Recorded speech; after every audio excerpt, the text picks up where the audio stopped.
सत्संग सुन के जब आप मान लेते हैं, पहाड़ जैसे रोग को कंकर के रूप में भोग के फारिग हो जाते हैं।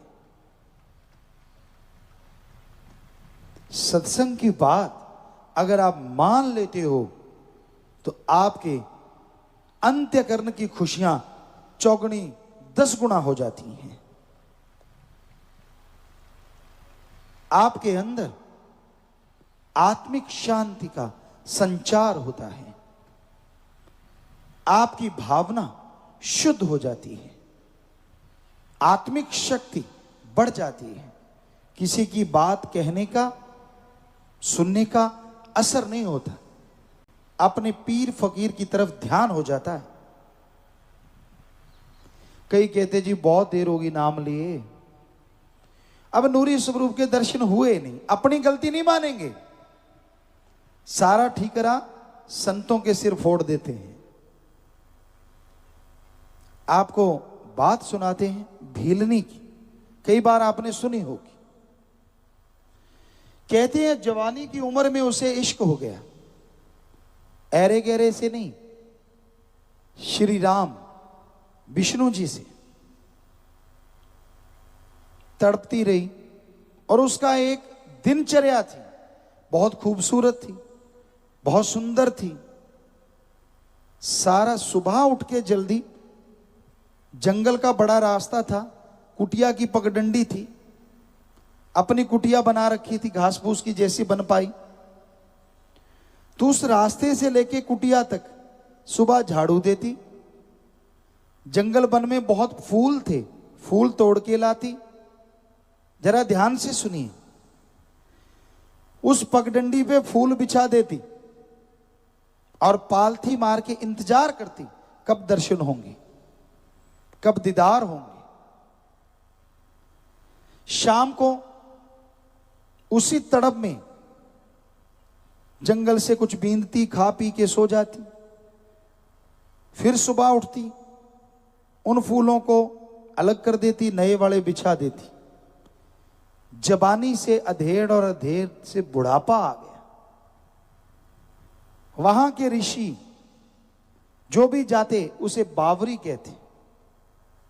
ये तो बावरी है, पगली है। अरे कौन बैठी है? पगली बैठी है।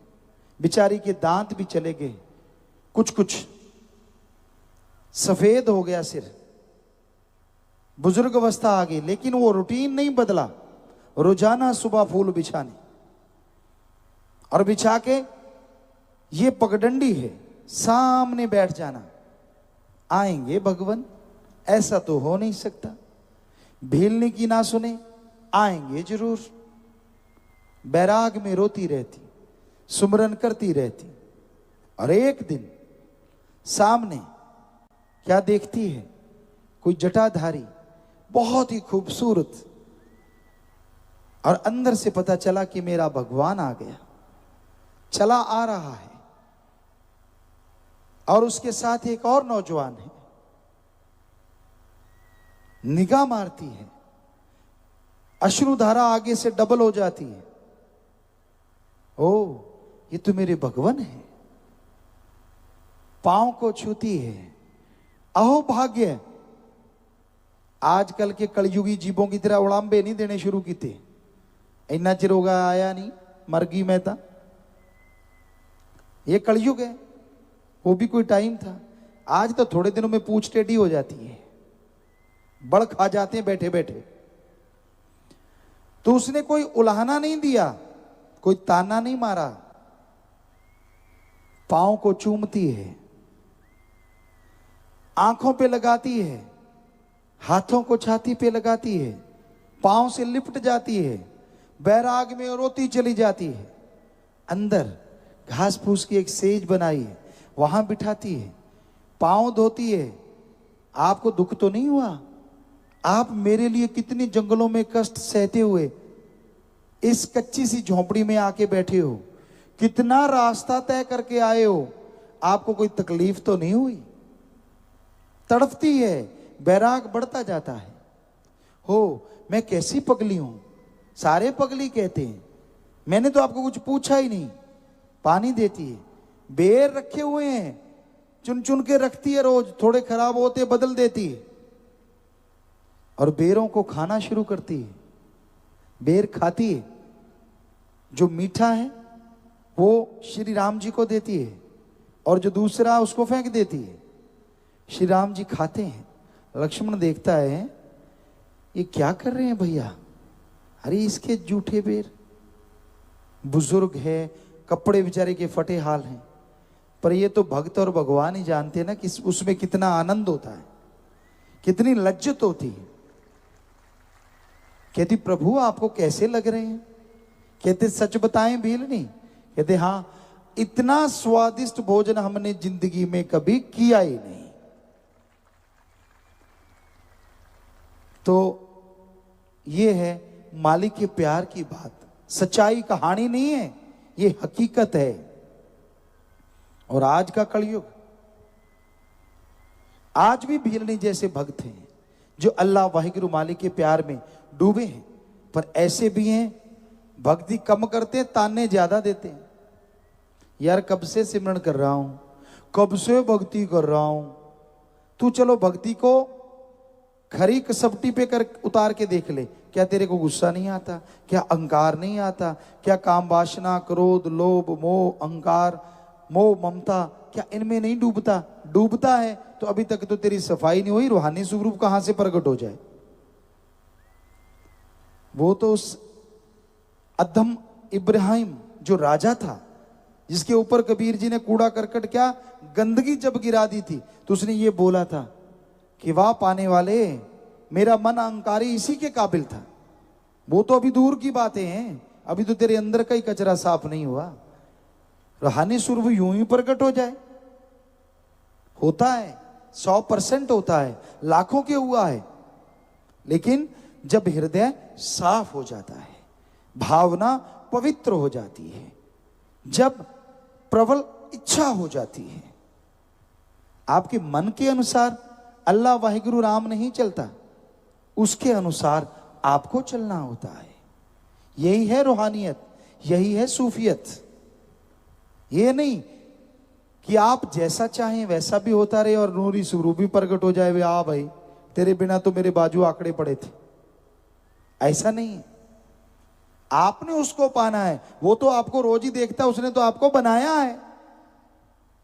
ये नहीं कि वो आपको नहीं देखता, आपने उसको देखना है। तो अपने अहंकार को थोड़ा ढीला करो, खुद ही को इतना ना ऊपर लेके जाओ कि उसी में डूब जाओ, गिर जाओ और चकनाचूर हो जाओ। दीनता, नम्रता धारण करना चाहिए। अच्छे कर्म, सत्संग मिला, और अच्छे कर्म आप सुन रहे हैं, और अच्छे कर्म बन जाएंगे अगर सुन के अमल कमाएंगे। सारे रास्ते की बाधा दूर हो जाएगी, सारे बंधन टूट जाएंगे। पर अमल तो कीजिए। हम तो हाथ जोड़ के प्रार्थना करते हैं कि जो आपको समझाते हैं कभी माना करो। आपका दिल दुखाने के लिए, आपको नीचा दिखाने के लिए, आपको छोटा बनाने के लिए हम नहीं बोलते। सबसे छोटे हैं हम तो खाक हैं, चौकीदार हैं, आपकी जुतियों में भी बैठने को तैयार है, पर हमारी ड्यूटी है। गुरु मुर्शिद ने लगाई, सो वो बोल के आपको समझा रहे हैं, और कोई आप पे धौंस नहीं जमा रहे। आप अपने बेटे पे धौंस जमाते हैं जब बताते कि बेटा अंगार है, हाथ में मत लेना, बेटा ये सांप है, हाथ में मत पकड़ो। क्या वो धौंस होती है? नहीं होती ना, वो केयर है। आप केयर टेकर हैं अपने औलाद के। वैसे ही जो भी भगवान की औलाद है वो सब की सब संतों की औलाद होती है। संत केयर टेकर होते हैं, वो बताते हैं ऐसे कर्म ना करो वरना भोगना पड़ेगा, ऐसा कर्म ना करो वरना भोगना पड़ेगा। आपको गुस्सा आता है, और स्पिरिट कहां लगता है पता है आपको? आपको कई बार सुनाया है। अब एक फव रुई के छोटे से फवे में आप स्पिरिट भर लो और यूं बॉडी पे लगाओ, नहीं लगेगा, और यहां जख्म हुआ वहां चीख निकल जाती है कईयों की। तो वैसे ही संतों के वचन होते हैं, वैसे लगाओ तो एंटीबायोटिक है, पर अगर आप में कमियां हैं तो चीख निकल जाती, पसीने छूटते हैं, फिर इधर देखता है क्या करूं, फू फू, मन कहते तेरी बेइज्जती हो रही है। हालांकि किसी को नहीं पता होता कि किसको कह रहे हैं, पर उसको खुद को लगते यार सारे देख रहे हैं तुझे कह रहे हैं। फिर सत्संगी क्या हुआ अगर आपको यही ना लगे कि तुझे नहीं कह रहे, वो तो फिर डमडमा तमाशा है, दिखाया चलते बने। सत्संग वही होता है जो हर किसी को लगे कि मुझे अच्छा आदमी है तो उसे अच्छी चीजें अच्छी लगती हैं, और जिसने पाप कर्म कर रखे हैं उनको संतों के वचन थोड़े कड़वे लगते हैं, यार ये रोज ही यही बात सुनाने लग जाते हैं। इसलिए स्पिरिट को सहज मते से लो, आपका फायदा करेगा, आपका जख्म भर जाएगा। टेंशन ना लो, गुस्से में मत आओ, अकड़ो मत, अकड़ू चंद ना बनो, कभी नर्म चंद भी बन जाया करो, पल्ले में डाल लिया करो वचनों को, ताकि फायदा हो जाए जिंदगी का। तो भाई हमारा काम तो समझाना है। स्कूल में जाओगे, टीचर लेक्चरर अगर पढ़ाएंगे नहीं तो काहे की तनख्वाह, वो हराम की कमाई है। और अगर वो पढ़ाते हैं, बढ़िया पढ़ाते हैं, उन्होंने अपना फर्ज अदा कर दिया, आगे मुरीद, आगे शिष्य स्टूडेंट के ऊपर है कि वो उनके लेक्चर को, उनके पढ़ाए हुए सब्जेक्ट को कितना फॉलो करता है। फुल फॉलो करेगा तो 100% मेरिट लेके जाएगा, और लापरवाही में गपशप चुगली निंदा करता रहेगा तो फेल होगा ही होगा। अब इसमें पढ़ाने वाले की क्या कमी है? तो भाई ऐसे ही गुरु पीर फकीर मुर्शिद होते हैं, वो सिखाते हैं, वो समझाते हैं, वो बताते हैं, आगे अमल करना तो आपके हाथ में है। इसलिए मन से लड़ने का मतलब सुमरन करो, सत्संग सुनो और अमल करो। खुद सुमरन नहीं करना, क्या आप घंटा सुबह शाम सुमरन करते? जो आपकी हर बात मालिक यूं मान ले। फकीर कई कई बार रोजाना नाम जपो रे भाई, नाम जपो रे भाई, नाम जपो, वहां तो सोचते हैं कर देंगे यार, आज शुरू कर देंगे यार, भगवान का उल्हाना सा उतार देते, उलाम्बा जा ला के रख देंगे, विखी जाओगी, बेखी की जाओगी। शाम को रोड पाड़ता और खुराटे मार मार के साथ वाले को भी नहीं सोने देता। कर लिया सुमरन, तड़के उठ के उलाम्बे जरूर देगा। हाँ मेरे ही मानता नहीं, भगवान तो सुनता नहीं, तू कौन सी सुनता है? बता कितना सिमरन किया, कुल जमा कैलकुलेट कर। तो चंद लोग होंगे, थोड़े लोग होंगे जो नियमानुसार सुमरन करते हैं। बीज नाश नहीं होता, अच्छाई हमेशा रहती है। तो ऐसे भी लोग होते हैं जो बाकायदा सुमरन करते हैं, तो उन्हें मालिक खुशियां भी बख्शता रहता है। ऐसे भी लोग होते हैं जो सिर्फ भक्ति का दिखावा मात्र करते हैं। कई सोचते हैं हमें मालिक की खुशियां मिली या उसको खुशियां मिली, यार उसने इतनी भक्ति तो कभी की नहीं, सुमरन तो कभी किया नहीं, फिर इतना मालिक के करीब कैसे पहुंचा, कैसे खुशियां मिली? संचित कर्म, बुरे कर्मों की तरह संचित कर्म भी होते हैं। संस्कारी रूहें जिन्हें कहा जाता है, जन्मों जन्मों में उन्होंने भक्ति की, जबकि काल की ही कर सकते हैं, लेकिन वो ये सोच के कि दयाल की कर रहे हैं, उन्होंने खूब भक्ति की पक्षियों में, जानवरों में, तो वो संचित कर्म भक्ति के हो गए। इस वजह से उन्हें मालिक की खुशियां नजदीकी हासिल हो जाती है। पर वो बरकरार रहे, इसके लिए सेवा सुमरन करना अति जरूरी है। इसलिए सुमरन करो, सेवा करो, ताकि आपके पाप कर्म कटते जाएं और आप मालिक के कृपा पात्र बनते जाएं। जो वचन सुनते हैं, जो अमल करते हैं, उन्हीं के बेड़े पार होते हैं। भक्ति या तो रुचि से की जाती है या किसी संत पीर फकीर की बात सुन के। आदमी को खुद समझ नहीं आती। जब हम सब लोग मां के गर्भ से पैदा हुए, बोलना नहीं आता था, या तो बहन भाई की सुनी या फिर मां बाप की सुनी, और सुनते सुनते सुनते सुनते सुनते सुनते माइंड कैच करता गया, उसमें शब्द फीड होते गए। जैसे आप पढ़ते नहीं, नर्सरी या जौन सी भी क्लास होती है, हमारे टाइम में तो कच्ची पहली और पक्की पहली ऐसा सुना करते थे, आजकल चेंज है। तो वो जो कच्ची पहली में ए आ ई वो सीखा करते थे, वो आप माँ की गर्भ से जब बाहर आते तब, और माँ के गर्भ में वो सारा फीड करते रहता है आपका दिमाग, अंदर ही अंदर, अंदर ही अंदर। तो पहले एक शब्द बोलना शुरू करता है बच्चा, ओ आ ई ऊ, फिर पै पा, पापा बन गया या जो भी, मतलब। तो जैसे जैसे शब्द वो सीखता जाता है, पहले एक शब्द, फिर दो शब्द, फिर तीन शब्द, फिर चार शब्द, और धीरे धीरे धीरे धीरे गाड़ी चल पड़ती है और आप बोलने लगते हैं, हम सब बोल रहे हैं। तो उसी तरह भगवान की तरफ बढ़ना है, उसी तरह अपने संस्कारों को ऊंचा करना है, नीचे नहीं गिराना। जैसे जैसे संस्कार बढ़ते जाएंगे आप मालिक के करीब होते जाएंगे।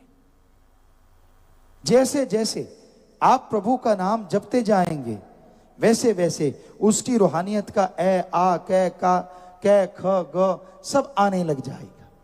और धीरे धीरे दो दो शब्द, तीन तीन शब्द, चार चार शब्द, और फिर जैसे सरपट गाड़ी दौड़ेगी, सदगुरु नूरानी स्वरूप में सामने प्रकट हो जाएगा, अपनी गोद में बिठा के रूहानी मंडलों की सैर करवाएगा और खुशियों से माला माल कर देगा। तो मेहनत तो करनी होगी, ये तो नहीं कि आप खुराटे मारते रहो और मालिक रहमत बरसाते रहे। आखिर कब तक?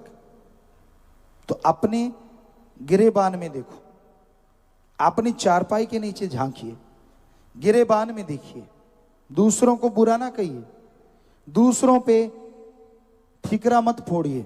आप देखिए, सहन शक्ति इंसान के अंदर आती है सुमरन से।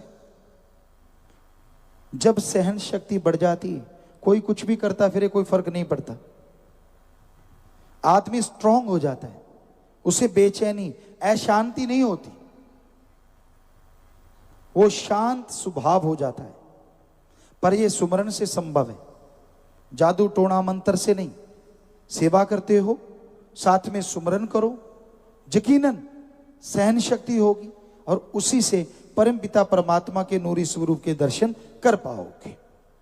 हाथ से जो गई आजू उसे पछताए ना, बाकी जो बची है आजू उसको गवाए ना। रहे समझाए शास्त्र नाम जी पुकार के, नाम जप कर जीवन सफल करे। तो सच्चे मुर्शिद कामिल दाता रहबर ने यही फरमाया भजन में पूरे में, जो आपको बताया कि नाम जपिए, भगवान की भक्ति कीजिए, जो बीत गई सो बीत गई, जो रह रही है कहीं वो ना भगवान के नाम के बिना बीत जाए, वरना जन्म मरण का चक्कर काटना होगा, नरक दोजक में जलना होगा, और मौत के समय भयानक से भयानक दर्द होगा, बड़ी तकलीफ होगी, बड़ा आपको परेशानी होगी। तो इसलिए प्रभु के नाम से नाता जोड़ के रखो, काम धंधा नहीं छोड़ना, धर्म जात मजहब नहीं छोड़ना, कोई पैसा पाई खर्च नहीं करना, बस आप मालिक की भक्ति करें, मालिक से दुआ करें, सुमरण करते रहिए, नाम ले लीजिए, तो यकीनन जन्मों जन्मों के पाप कर्म कट जाएंगे और मालिक की दया में रहमत से अंदर बाहर से आप माला माल हो।